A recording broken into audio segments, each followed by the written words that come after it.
بسم اللہ الرحمن الرحیم۔ السلام علیکم سامعین، یقین ہے کہ آپ لوگ خیریت سے ہوں گے اور میں بھی ٹھیک ٹھاک خیریت سے ہوں، اور ہم کاشان بصیرت کے یوٹیوب چینل پر جس کتاب کو مل کر پڑھ رہے ہیں اس کا نام ہے غریب مدینہ، حضرت امام حسن مجتبیٰ علیہ السلام ولادت سے شہادت تک، جس کے مؤلف ہیں اس کتاب کے آیت اللہ باقر شریف القرشی۔ اور ہم یہ جو ریڈنگ کا ہمارا سیشن ہے یہ ہے پارٹ نمبر 13، اور ہم پیج نمبر 200 سے اپنی ریڈنگ کا آغاز کر رہے ہیں، اور جس میں ہیڈنگ ہے مسجد میں جانے کے فوائد۔ یہ مل کر پڑھتے ہیں۔ حضرت امام حسن علیہ السلام نے فرمایا کہ جس شخص نے مسجد میں آمد و رفت رکھی تو اسے 8 چیزوں میں سے ایک چیز ضرور مل جاتی ہے۔ آئیے وہ 8 چیزیں دیکھتے ہیں۔ نمبر 1، محکم آیت۔ نمبر 2، ایسا برادر ایمانی جس سے کوئی دنیاوی یا دینی فائدہ حاصل ہو سکے۔ نمبر 3، علم و دانش کی کوئی نئی بات۔ نمبر 4، رحمت خداوندی جو اس کے لیے منتظر ہو۔ نمبر 5، کلمہ جو سبب ہدایت ہو۔ نمبر 6، کلمہ جو اسے ہلاکت سے بچا لے۔ نمبر 7، گناہوں کو چھوڑنے کا موقع شرم و حیا کی وجہ سے۔ نمبر 8 یعنی آخری پوائنٹ ہے، یہ گناہوں کو چھوڑنے کا موقع خوف خدا کی وجہ سے۔ اور یہ ہم نے 8 پوائنٹ پڑھ لیے، اور یہ 8 پوائنٹ کا حوالہ ہے تحفہ العقول صفحہ نمبر 235 اور عیون اخبار ابن قتیبہ جلد نمبر 3 صفحہ نمبر 3۔ اور ہم آ گئے پیج 201 پر۔ یہاں پر ہم دیکھ رہے ہیں دسترخوان پر بیٹھنے کے آداب۔ امام علیہ السلام نے دسترخوان پر بیٹھنے کے جو آداب بتائے ہیں وہ درج ذیل ہیں۔ کھانا کھانے سے پہلے ہاتھوں کو دھونے سے فقر و افلاس دور ہوتا ہے، اور یہ ہے حوالہ الاسنی اشریہ صفحہ نمبر 37۔ فرزند رسول علیہ السلام نے فرمایا دسترخوان پر بیٹھنے کے 12 آداب ہیں جن کی معرفت ہر مسلمان پر واجب ہے۔ ان میں 4 فرض، 4 سنت اور 4 تادیب ہیں۔ آئیے مل کر پڑھتے ہیں۔ سب سے پہلے 4 فرائض ہیں۔ نمبر 1، معرفت خداوندی۔ نمبر 2، خوشنودی پروردگار۔ نمبر 3، بسم اللہ سے کھانے کا آغاز کرنا، اور نمبر 4، شکر پروردگار بجا لانا۔ یہ فرائض ہیں۔ اس کے بعد سنت ہیں 4۔ نمبر 1، کھانا کھانے سے پہلے وضو کرنا۔ نمبر 2، دائیں پہلو پر بیٹھنا۔ نمبر 3، 3 انگلیوں کے ساتھ کھانا، اور نمبر 4، کھانا کھانے کے بعد انگلیوں کو چاٹنا۔ یہ 4 سنت ہم نے پڑھ لی۔ اس کے بعد ادب و تادیب 4 ہیں۔ نمبر 1، اپنے سامنے سے کھانا۔ نمبر 2، چھوٹے چھوٹے لقمے بنا کر کھانا۔ نمبر 3، اچھی طرح سے خوراک کو چبانا، اور نمبر 4، کھانے میں شریک لوگوں کے چہروں کی طرف بہت کم دیکھنا۔ اور یہ حوالہ ہے، تھوڑا تفصیلات ہے، مطلب زیادہ کتابیں ہیں۔ مصابیح الانوار کی محاصل مشکلات الاخبار، حجت الاسلام السید عبداللہ شبر جلد نمبر 2 صفحہ نمبر 271، اور وسائل الشیعہ جلد نمبر 24 صفحہ نمبر 231، حدیث نمبر 30984۔ اب آگے چلتے ہیں، ہم پیج نمبر 202 پر آ گئے ہیں، جہاں پر ہم پڑھنے جا رہے ہیں کہ محبت اہل بیت علیہم السلام۔ ایک شخص امام علیہ السلام کی خدمت میں حاضر ہوا اور اس نے عرض کیا، اے فرزند رسول علیہ السلام، میں آپ کا شیعہ ہوں۔ امام علیہ السلام نے فرمایا، اے عبد خدا، اگر تم اوامر اور زواجر میں ہمارے مطیع ہو تو تم اپنے قول میں سچے ہو، اگر تم اس طرح نہیں ہو تو پھر غلط دعویٰ کی وجہ سے اپنے گناہوں میں اضافہ نہ کرو، کیونکہ تم ہمارے شیعہ بننے کی اہلیت ہی نہیں رکھتے۔ ایسا دعویٰ چھوڑ دو، پھر تمہارا یہ کہنا کہ میں آپ علیہ السلام کا محب ہوں اور موالی ہوں اور تمہارے دشمنوں کا دشمن ہوں، پھر تم خیر پر ہو اور بھلائی کے راستے پر گامزن ہو۔ اور یہ ہے حوالہ مجموعہ درام یا ورام صفحہ نمبر 301۔ نیکسٹ ہیڈنگ ہے شاہد اور مشہود۔ ایک شخص مسجد نبوی صلی اللہ علیہ وآلہ وسلم میں داخل ہوا تاکہ وہ کسی عالم سے و شاہدم و مشہودن کی تفسیر پوچھے، اور یہ سورۃ البروج کی آیت نمبر 3 میں ہے کی تفسیر پوچھے۔ اس نے وہاں 3 آدمی دیکھے کہ جن سے لوگ احکام دین پوچھ رہے تھے۔ اس آدمی نے ان میں سے ایک کے سامنے اپنا مسئلہ رکھا تو اس نے جواب دیا کہ شاہد سے مراد جمعے کا دن ہے اور مشہود سے مراد یوم عرفہ ہے۔ پھر وہ دوسرے آدمی کے پاس گیا اور اس سے وہی سوال پوچھا تو اس نے جواب دیا شاہد سے مراد یوم جمعہ اور مشہود سے مراد قربانی کا دن ہے۔ اس کے بعد وہ تیسرے شخص کے پاس آیا اور اس کے سامنے اپنا سوال پیش کیا تو انہوں نے کہا شاہد سے مراد رسول اللہ صلی اللہ علیہ وآلہ وسلم اور مشہود سے مراد قیامت کا دن ہے۔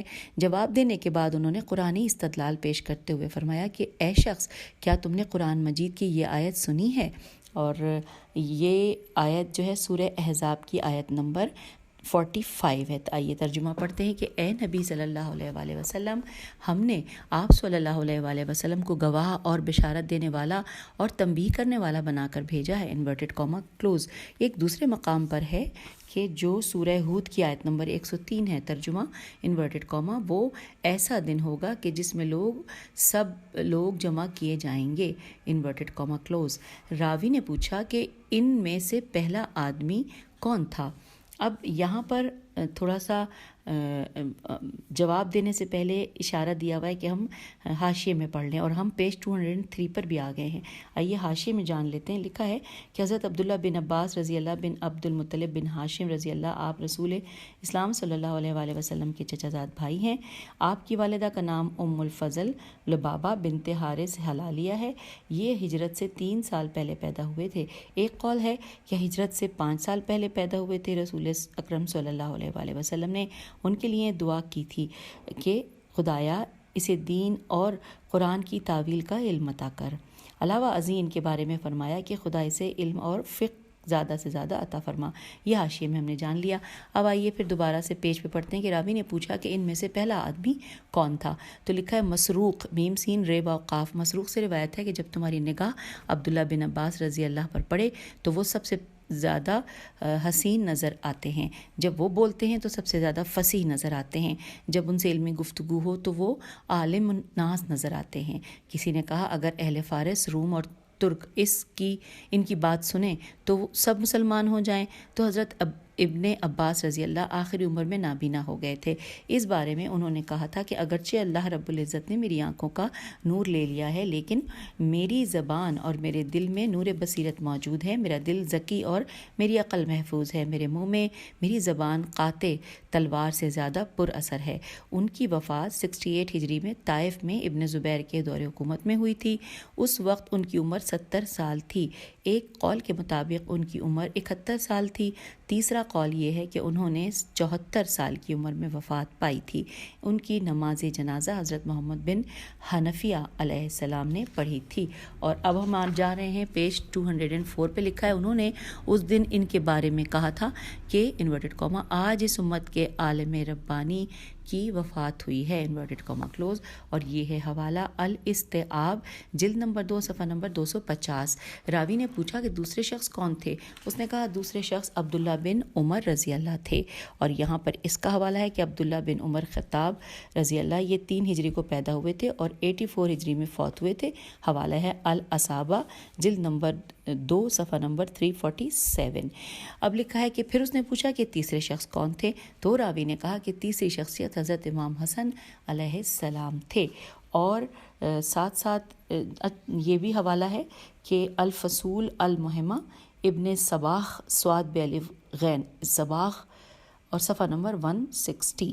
اور اس کے بعد پھر اب ہم خطبہ امام حسن علیہ السلام پڑھنے کے لیے جا رہے ہیں۔ یہ ہیڈنگ ہے، اور اس خطبے کے ساتھ نیچے سب ہیڈنگ ہے کہ علم کی زندگی اور جہالت کی موت۔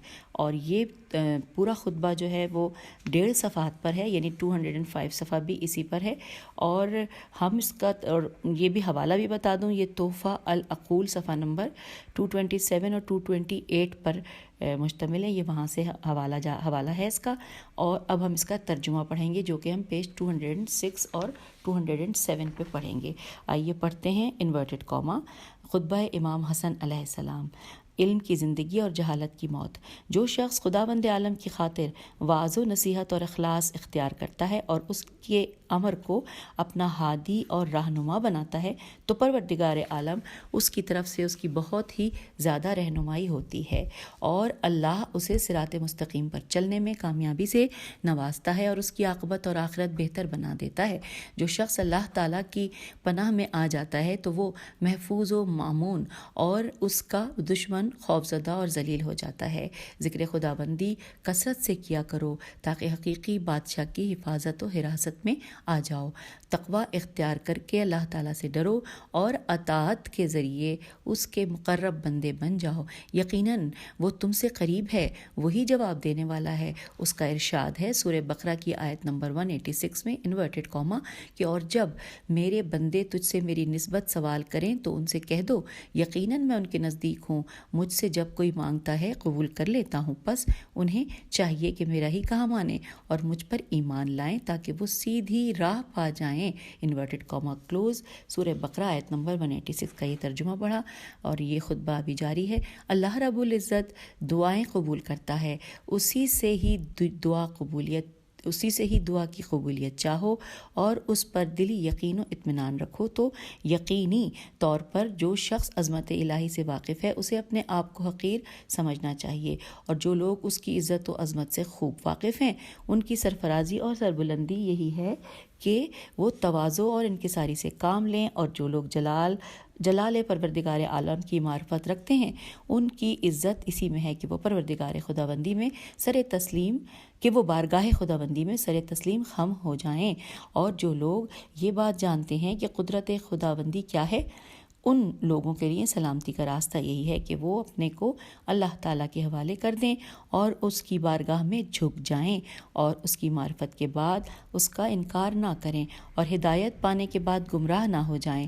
یہ بات قطعی طور پر جان لو، تم اس وقت تک تقوی کے اوصاف نہیں پہچان سکتے اور تم اس وقت تک قرآن کی عہد و میثاق سے تمسک نہیں رکھ سکتے جب تک کہ تم ان افراد کی معرفت حاصل نہ کر لو کہ جنہوں نے قرآن کو چھوڑ دیا ہے، اور تم تلاوت قرآن کا حق ادا نہیں کر سکتے جب تک تم ان لوگوں کو نہ پہچان لو کہ جنہوں نے کتاب اللہ میں تحریف کی ہے، اور جب تم ان افراد کو پہچان لو گے تو تم بدعتوں، جعلسازی، تکلف، تحریف در قرآن اور اللہ تعالیٰ پر افطرا بردازی، بہتان تراشی اور موارد کو لازماً دیکھ اور سمجھ لو گے، اور تم یہ بھی دیکھ لو گے کہ جو شخص سر کے بل گرتا ہے تو وہ کیسے گرتا ہے، اور ہوشیار رہنا کہیں بے علم اور نادان لوگ تمہیں بھی جاہل نہ بنا دیں، لہٰذا تم معرفت و شناخت کی طاقت کے حصول کی درخواست اس کے اہل افراد سے ہی کرنا، اس لیے کہ وہ صرف وہی لوگ خصوصی نور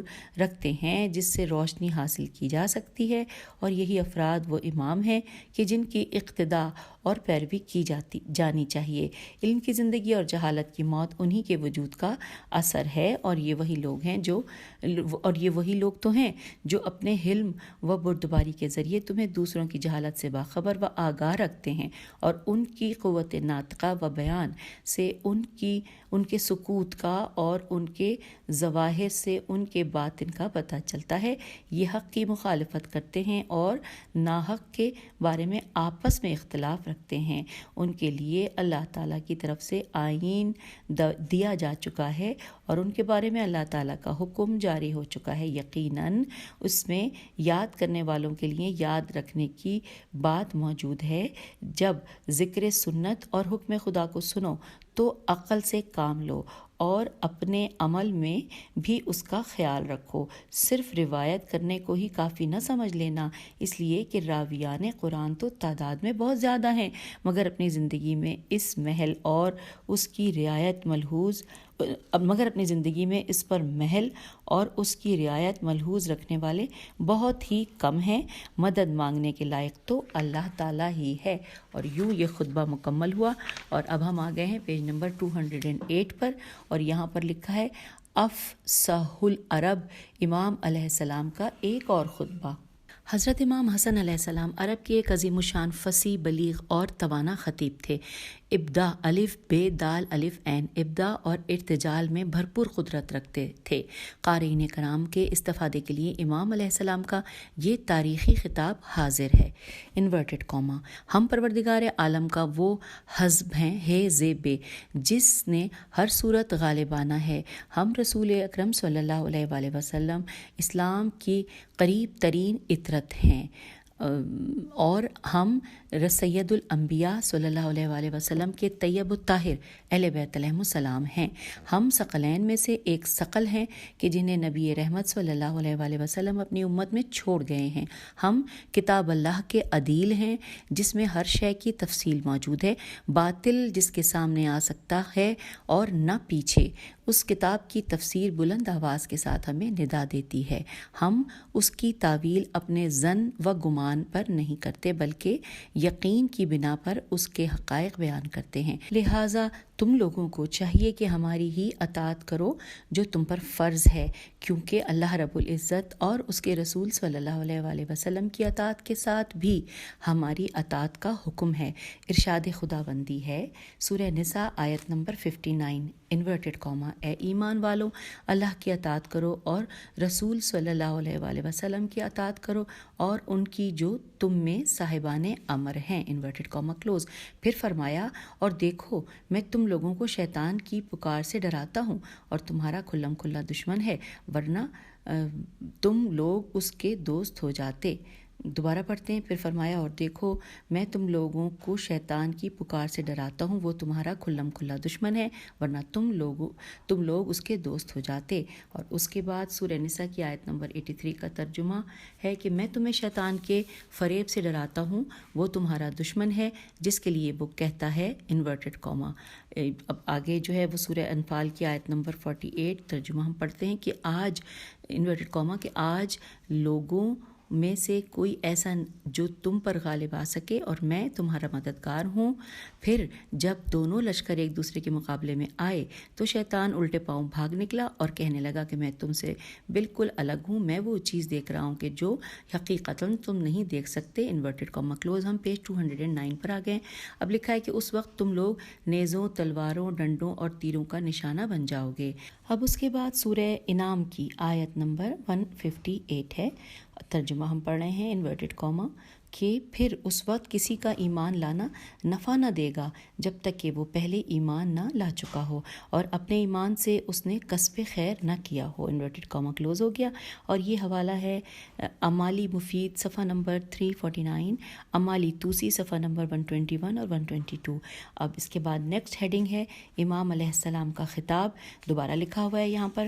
اب دیکھتے ہیں کہ یہ کون سا خطاب ہے۔ لکھا ہے ایک دفعہ جب حضرت امام علی علیہ السلام کی طبیعت ناساز ہوئی تو آپ علیہ السلام نے حضرت امام حسن علیہ السلام کو حکم دیا کہ وہ جمعہ کا خطبہ اور نماز پڑھائیں۔ امام حسن علیہ السلام نے نمازیوں سے جو خطاب کیا تھا اس کا متن یہ ہے، آئیے مل کر پڑھتے ہیں۔ ہم پڑھتے ہوئے پیج نمبر 210 پر آ جائیں گے، تو آئیے پڑھتے ہیں۔ لکھا ہے انورٹڈ کاما اللہ رب العزت نے جب کبھی کوئی نبی علیہ السلام بھیجے تو ان کے لیے نفس، قبیلہ اور گھر کا انتخاب کیا۔ اس ذات کی قسم کہ جس نے حضرت محمد صلی اللہ علیہ وآلہ وسلم کو حق کے ساتھ مبعوث کیا، اب اگر کوئی شخص ہمارے حق کی ادائیگی میں ذرا بھی کوتاہی کرے گا تو اللہ تعالیٰ اسے اس کا حق دینے میں دنیا اور آخرت دونوں جگہ کمی کر دے گا۔ اور اس کے بعد سورہ سواد کی یہ آیت تلاوت فرمائی، آیت نمبر 88 ترجمہ انورٹڈ کاما کہ اور تمہیں اس کا علم ایک مدت کے بعد ہوگا، انورٹڈ کاما کلوز۔ اور یہ ہے حوالہ مروج الذہب جلد نمبر 2 صفحہ نمبر 306۔ اب اس کے بعد لکھا ہے کلمات حکمت امام حسن علیہ السلام۔ یہاں پر کل 26 کلمات حکمت امام حسن علیہ السلام دیے گئے ہیں، آئیے مل کر ترجمہ پڑھتے ہیں ہر ایک کلام کا۔ اس میں نمبر 1 ہے موت سے دنیا کی بلندی کو پست کر دیا، موت نے دنیا کی بلندی کو پست کر دیا۔ اور یہاں پر حوالہ دیا گیا ہے حوالے میں کہ مجموعہ رام صفحہ نمبر 201، خالد بن صفوان نے کہا کہ حضرت حسن بن علی علیہ السلام دنیا کے فصیح ترین انسان ہیں۔ آپ کا یہ فرمان وہ سنہری کلمہ ہے کہ جس میں علم معانی کی تمام اصناف موجود ہیں، یعنی اعجاز، ابداع اور ایجاز، الف یہ جیم الف زے اور ابداع کی جے الف بے دال الف عین۔ تو یہ ہم نے مکمل کر لیا۔ اب حکمت جو ہے کلمات حکمت امام جو ہم پڑھ رہے ہیں اس میں نمبر 2 ہے کہ دنیا میں تم جتنا زور لگا سکتے ہو لگا لو، پھر بھی اتنا نہ پا سکو گے جو تمہاری چاہت و طلب ہے۔ اور یہ ہے حوالہ شرح نہج البلاغہ ابن ابی الحدید جلد نمبر 18 صفحہ نمبر 89۔ اس کے بعد آگے چلتے ہیں، نیکسٹ ہے نمبر 3 حکمت کلمات ہیں جو امام حسن علیہ السلام کے، اس میں نمبر 3 ہے کہ جب مستحبات واجبات کے لیے باعث ضرر بنے تو انہیں چھوڑ دو، اور یہ ہے حوالہ تحفہ العقول صفحہ نمبر 236 بہار الانوار جلد نمبر 75 صفحہ نمبر 109۔ نیکسٹ نمبر 4 ہے ہر مصیبت میں بڑی مصیبت بد خلقی ہے، اور اس کا حوالہ ہے نہج السعادات جلد نمبر 8 صفحہ نمبر 280۔ پھر 5ویں نمبر 5 ہے کہ جو خدا بند عالم کی بندگی کا خواہش مند ہو وہ اپنے آپ کو پاک و صاف رکھتا ہے، اور یہ ہے حوالہ تحفہ العقول صفحہ نمبر 236 اور بہار الانوار جلد نمبر 75 صفحہ 109۔ نیکسٹ نمبر 6 ہے کام کے تکمیل پانے کا مرحلہ اس کے آغاز سے بہتر ہوتا ہے، حوالہ ہے کشف الغمہ جلد نمبر 2 صفحہ نمبر 196 اور بہار الانوار جلد نمبر 75 صفحہ نمبر 111۔ اس کے بعد آگے چلتے ہیں، پھر لکھا ہے کہ نمبر 7 دنیاوی ننگ و آر کا برداشت کرنا دوزخ کے عذاب سے آسان ہے، اور اس کا حوالہ ہے تحفہ العقول صفحہ نمبر 234۔ اس کے بعد آگے چلتے ہیں، نمبر 8 فرصت کے لمحات پلک جھپکنے میں گزر جاتے ہیں، ان کی واپسی نہایت ہی سست ہے، اور اس کا حوالہ ہے بہار الانوار جلد نمبر 75 صفحہ نمبر 113 اور البدایت جلد نمبر 11 صفحہ نمبر 123۔ نمبر 9 ہے حاجت کا فوت ہونا نااہل کے سامنے دست سوال دراز کرنے سے بہتر ہے، اور اس کا حوالہ ہے تحفہ العقول صفحہ نمبر 359 اور بہار الانوار جلد نمبر 73 صفحہ نمبر 62۔ نیکسٹ یعنی کہ نمبر 10 پہ ہے تمہارا قریبی وہ ہے جو مودت کے لحاظ سے تمہارے قریب ہو اگرچہ خاندان کے لحاظ سے تم سے بعید ہو، اور تمہارے لیے وہ دور بہت دور ہے جو صحبت کے لحاظ سے دور ہو اگرچہ نسب کے لحاظ سے تمہارا قریبی ہو، اور یہاں پر ہے حوالہ تحفہ العقول صفحہ نمبر 224۔ نیکسٹ یعنی 11ویں نمبر پہ لکھا ہے کہ قول امام ہے کہ علم نے طلباء پر عذر کا دروازہ بند کر دیا ہے، اور یہاں پر ہے حوالہ تحفہ العقول صفحہ نمبر 236 بہار الانوار جلد نمبر 70 صفحہ نمبر 158۔ اور اب ہم پیج نمبر 212 پہ آ گئے ہیں، اور ابھی ہم پڑھنے جا رہے ہیں نمبر 12 جو کلمات مولا حسن علیہ السلام کی ہیں، ان میں نمبر 12 دنیا کو جسم و جان سے آباد رکھو اور آخرت کو دل و روح کے ساتھ بنانے کی کوشش کرو، اور یہ ہے حوالہ تحفہ العقول صفحہ نمبر 287 بہار الانوار جلد نمبر 70 صفحہ نمبر 40۔ اس کے بعد نمبر 13 ہے کہ گناہ پر سزا دینے میں جلدی نہ کرو بلکہ ان دونوں کے درمیان معذرت کا راستہ کھلا رکھو، اور یہاں پر حوالہ ہے بہار الانوار جلد نمبر 75 صفحہ نمبر 113 اور ایان الشیعہ جلد نمبر 1 صفحہ نمبر 577۔ اس کے بعد نمبر 14 ہے کہ عقل مند آدمی اپنے خیر خواہ کو کبھی دھوکہ نہیں دیتا، اور اس کا حوالہ ہے تحفہ العقول صفحہ نمبر 236۔ اور اس کے بعد آگے چلتے ہیں، نمبر 15 ہے کہ جب تم کسی صحیح قوم کی سے مشورہ کرو گے تو تمہیں ضرور رشد و ہدایت مل جائے گی، اور یہ ہے حوالہ تحفہ العقول صفحہ نمبر 233۔ اس کے بعد نیکسٹ ہے نمبر 16 کے قناعت اور خوشنودی کی مروت بخشش و عطا کی مروت سے اکثر و بیشتر ہے، اور اس کا حوالہ ہے بہار الانوار جلد نمبر 75 صفحہ نمبر 111۔ اس کے بعد آگے نیکسٹ ہے ہنسی مذاق ہیبت کو کھا جاتا ہے اور ہیبت کا زیادہ حصہ خاموشی ہے، اور اس کا حوالہ ہے بہار الانوار جلد نمبر 75 صفحہ نمبر 113، ایان الشیعہ جلد نمبر 1 صفحہ نمبر 577۔ اس کے بعد نیکسٹ ہے 18 نمبر پہ ہے کہ جس سے سوال کیا جائے وہ اس وقت آزاد ہے جب تک کہ وہ وعدہ نہ کرے، اور پھر وہ اپنے وعدے کا پابند ہے جب تک کہ اسے وہ پورا نہ کرے، اور یہ ہے حوالہ بہار الانوار جلد نمبر 75 صفحہ نمبر 113۔ پھر اس کے بعد 19 نمبر پہ ہے کہ جو سلام کرنے سے پہلے کلام کرے تو اسے جواب نہ دو، اور اس کا حوالہ ہے کشف الغمہ جلد نمبر 3 صفحہ نمبر 197۔ اور ہم آ گئے ہیں پیج نمبر 213 پہ، اور نمبر 20 ہم پڑھنے جا رہے ہیں۔ لکھا ہے کہ جس کے سامنے سفر کی دوری ہوتی ہے وہ ہر صورت اس کے لیے زاد راہ تیار کرتا ہے، اور یہ ہے حوالہ تحفہ العقول سے صفحہ نمبر 236 اور بہار الانوار جلد نمبر 75 صفحہ نمبر 109۔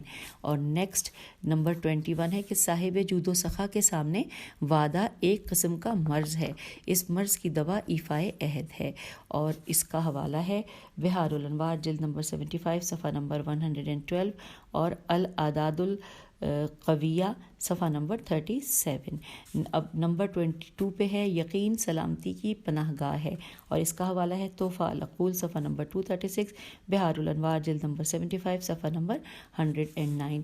اس کے بعد ہے نمبر 23 کہ جب تک تمہارے پاس نعمتیں موجود تھیں تم نے ان کی پرواہ نہ کی، جب انہوں نے پیٹھ پھیر لی تب تمہیں ان کی قدر کا علم ہوا، اور یہ ہے حوالہ بہار الانوار جلد 75 صفحہ 115 اور عیان الشیعہ جلد نمبر 1 صفحہ نمبر 577 اور ہے الروائے المختار صفحہ نمبر 199۔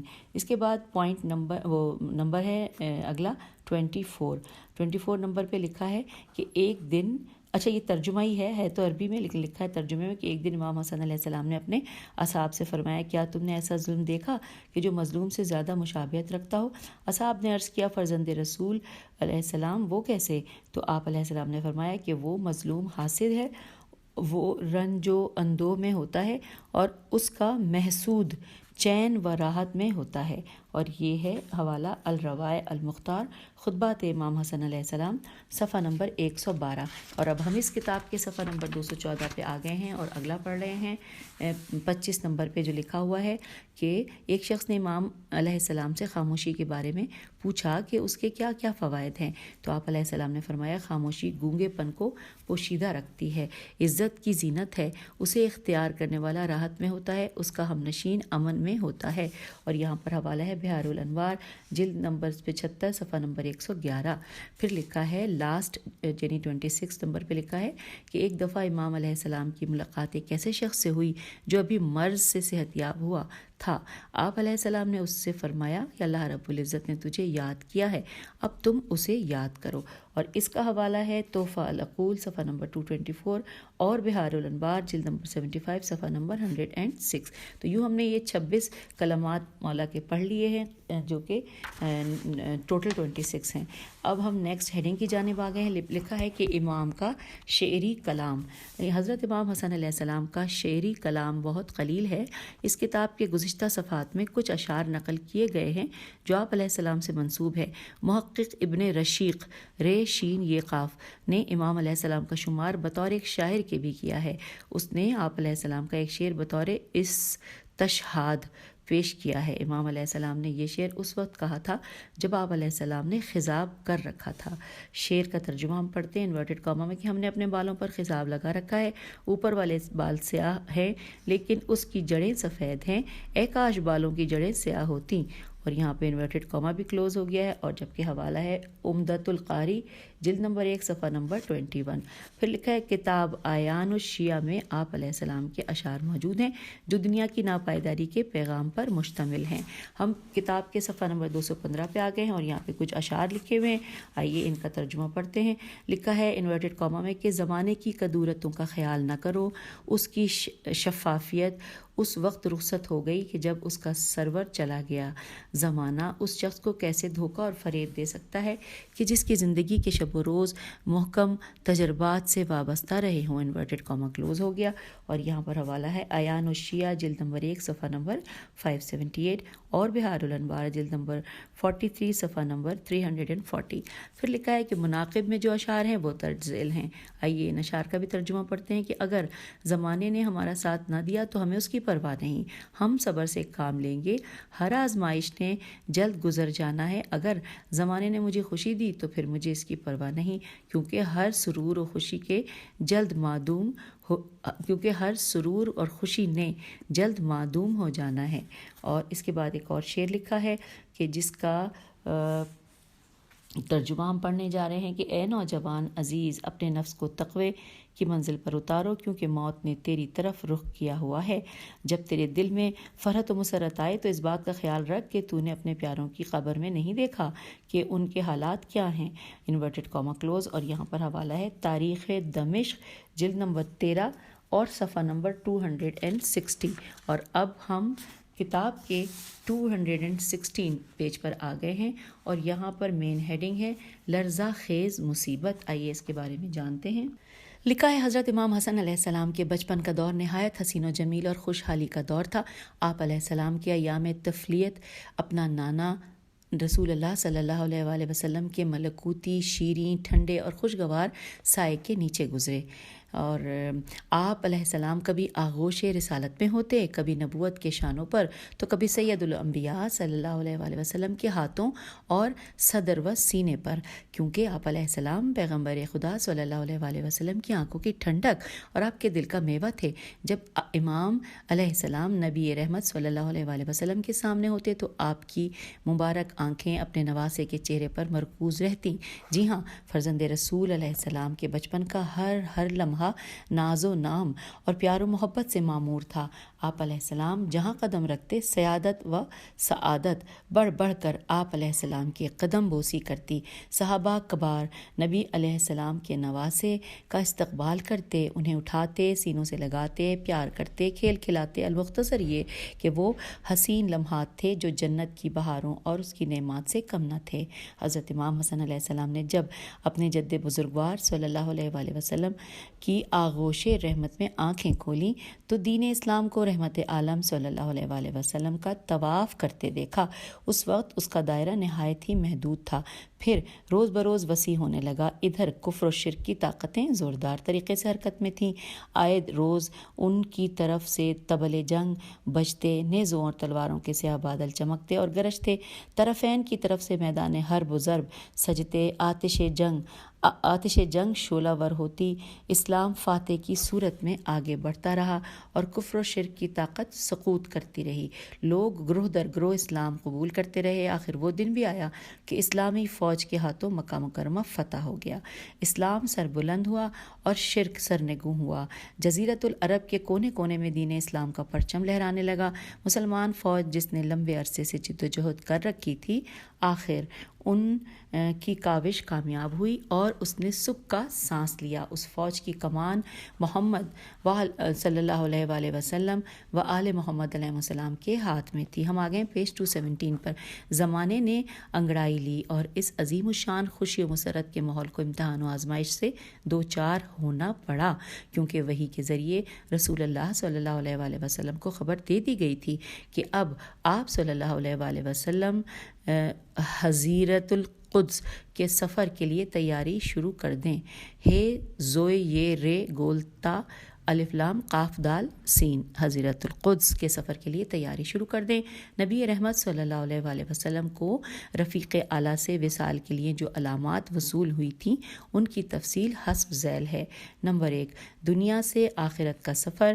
جو پہلا پیغام وحی کی صورت میں آیا وہ یہ ہے۔ سورہ زمر کی آیت نمبر 30، انورٹڈ کاما، اے رسول صلی اللہ علیہ وآلہ وسلم، یقیناً آپ کو انتقال کرنا ہے اور انہی لوگوں کو بھی یقیناً مرنا ہے، انورٹڈ کاما کلوز ہو گیا، اور حوالہ ہے مناقب آل ابی طالب علیہ السلام، جلد نمبر 1 صفحہ 27۔ اس آیت کے نزول کے بعد آپ صلی اللہ علیہ وسلم نے یہ سمجھ لیا تھا کہ یہ رب اکبر کی طرف سے بلاوا آیا ہے۔ آپ صلی اللہ علیہ وآلہ وسلم کے اصحاب نے آپ کی زبانی آپ صلی اللہ علیہ وآلہ وسلم کے وصال کی خبر سنی تو آپ صلی اللہ علیہ وآلہ وسلم نے فرمایا تھا کہ کاش میں یہ جان لیتا کہ وصال کا دن کون سا ہے۔ اس آیت کے بعد سورہ نصر نازل ہوئی۔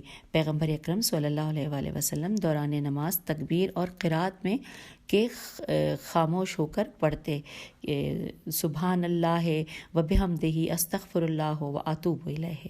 اس خبر نے اصحاب کو حیران و سرگرداں کر کے رکھ دیا، ہر دل دکھی اور ہر آنکھ اشکبار تھی۔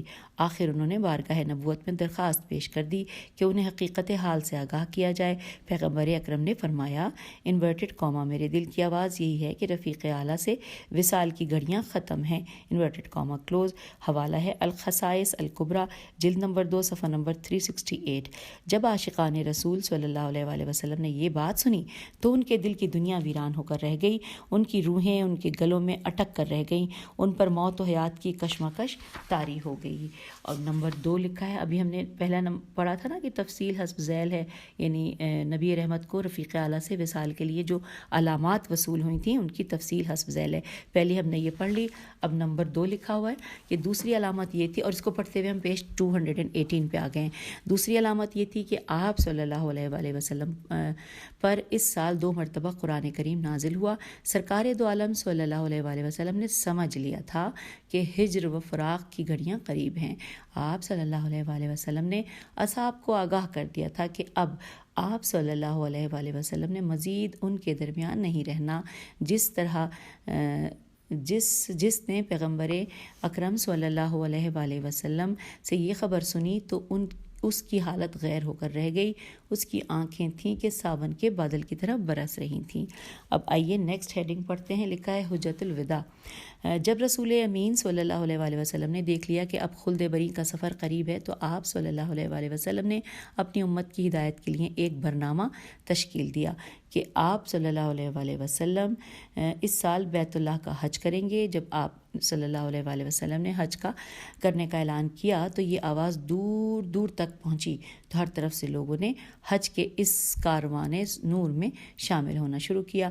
آپ صلی اللہ علیہ وآلہ وسلم نے لوگوں سے کہہ دیا تھا کہ یہ آپ صلی اللہ علیہ وآلہ وسلم کا آخری حج ہے، شاید اس مقام پر مجھے دوبارہ نہ آنا پڑے اور تم سے ملاقات نہ ہو سکے۔ اس دوران آپ صلی اللہ علیہ وآلہ وسلم نے امت کو ابدی سعادت کے برنامے کی تعلیم دی۔ آپ صلی اللہ علیہ وآلہ وسلم نے فرمایا انورٹڈ کاما میں تمہارے درمیان 2 بھاری چیزیں چھوڑے جا رہا ہوں، ایک اللہ تعالیٰ کی کتاب اور دوسرے اپنی اطرت اہل بیت علیہم السلام، انورٹڈ کاما کلوز۔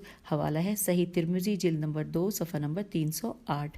پیغمبر اعظم صلی اللہ علیہ وآلہ وسلم نے اپنے اہل بیت علیہم السلام کو قرآن کریم سے ملا دیا کہ وہ دونوں ایک ہی ہیں، جس نے ان دونوں سے تمسک رکھا تو وہ ناجی ہے۔ اور آپ صلی اللہ علیہ وآلہ وسلم نے فرمایا انورٹڈ کاما کہ میری امت کے جس فرد نے ان دونوں سے وابستگی رکھی تو اس کی دنیا بھی کامیاب اور آخرت بھی، ناکامی اور نامرادی اس کا مقدر نہیں بن سکتے۔ اب یہاں پہ انورٹڈ کاما کلوز ہو گیا۔ پھر لکھا ہے سرور کائنات صلی اللہ علیہ وآلہ وسلم نے امت کو افتراق اور انتشار سے بچنے کے لیے یہ ایک بہترین فارمولہ دیا کہ اگر وہ اس پر عمل کر لیں تو وہ ہر دنیاوی اور اخروی آزمائش میں کامیاب ہو سکتے ہیں۔ اور یہاں پر اب لکھا ہے سورہ مومنون کی آیت نمبر 53 کا ترجمہ انورٹڈ کاما، اور ہر فرقہ اپنے پاس موجود نظریات پر خوش ہے۔ اور یہ پیج نمبر 219 پر ہم نے پڑھ لیا، اور اس کے بعد ہم اپنی اس ریڈنگ کا اختتام کرتے ہیں، کیونکہ اس کے بعد جو ہیڈنگ ہے وہ یقیناً بہت مزید تفصیل مانگتی ہے پڑھنے کے لیے، جس میں ٹائم لگے گا۔ اور ہیڈنگ بتاتی چلوں تاکہ آپ کی جستجو بھی بڑھ جائے۔ اگلی ہیڈنگ ہے غدیر خم، تو ہم پیج 219 پر ہی نیکسٹ آڈیو میں آئیے مل کر پڑھتے ہیں حدیث خم کے بارے میں، لیکن جب تک کہ اس کو بٹن کو آپ آف نہیں کریں گے اور اگلے کو آن نہیں کریں گے تو ہم کیسے پڑھیں گے؟ تو آئیے اس وقت تک کے لیے اجازت، خدا حافظ، فی امان اللہ۔